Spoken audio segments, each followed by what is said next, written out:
Hello Professor and everyone, my name is Camera. For today, I will be praising about the urinary system.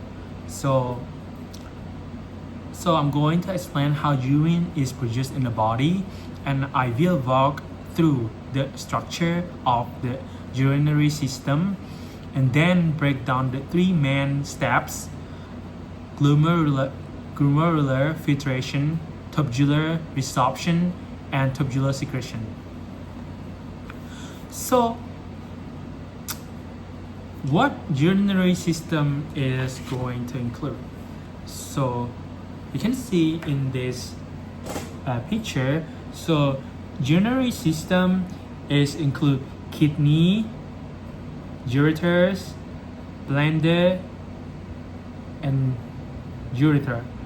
So kidney, what kidney do? So kidney is going to filter the blood and create urine. And how about ureter? So ureter carry the urine from the kidney to the bladers. The bladder store urine, and the ureter is the tube of the is gonna allow to exit the body.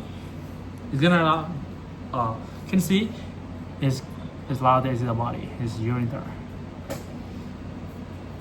Okay, so I'm gonna talking about the structure of the kidney. So inside the kidney, we have the structure like renal loop. Okay, so we have a renal loop and renal sinus and major and minor causes and the renal pelvis.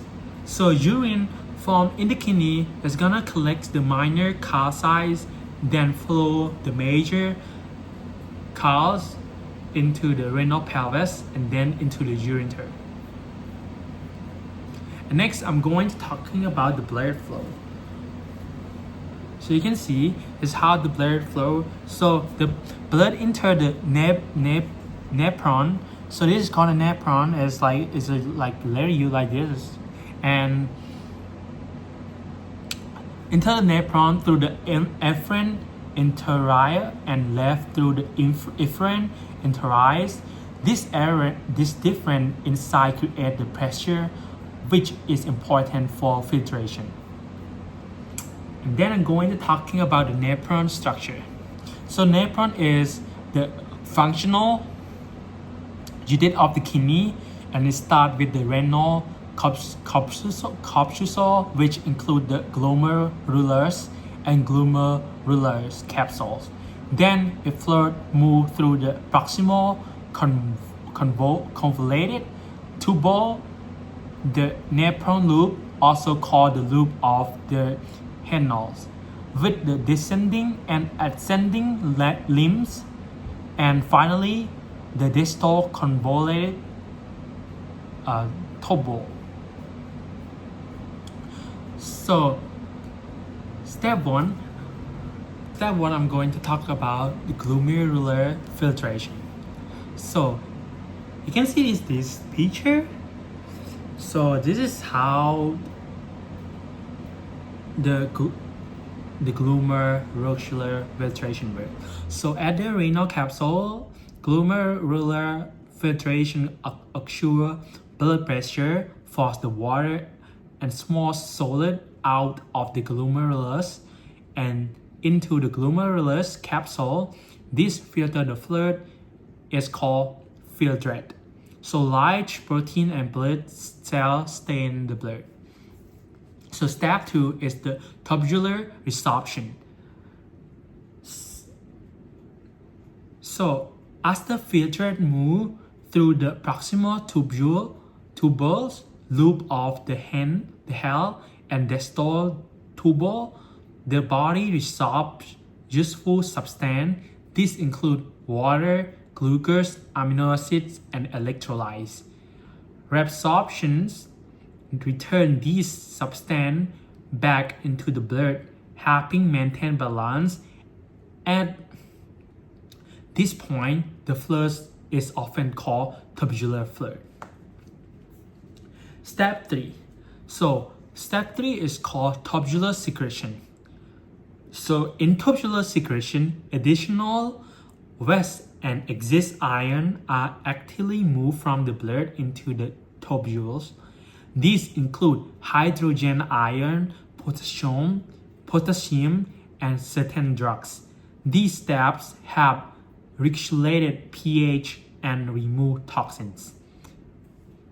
So after these three processes, the remaining fluid becomes the urine flow from the collected dust into the calcites, then the renal paresis, ureter bladder, and finally exit through the ureter.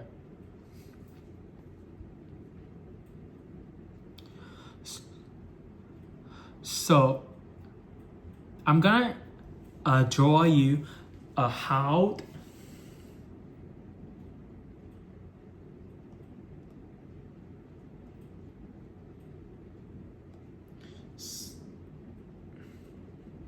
So I'm gonna draw you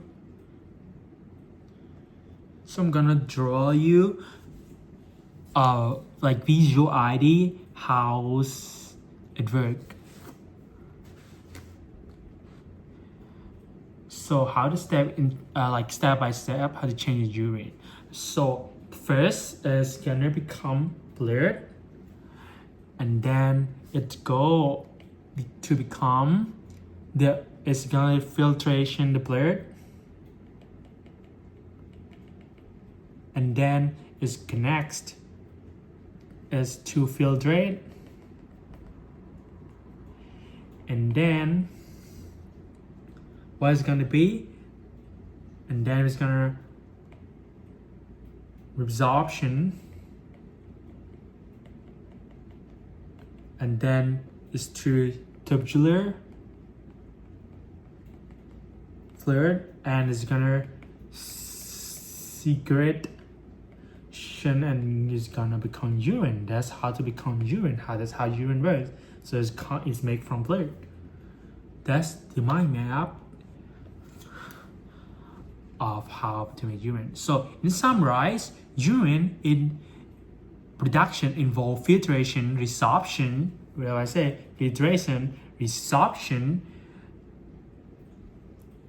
and secretion, which work together to remove waste and maintain the balance of the body. So that's all for the video today, and thank you so much for watching this video.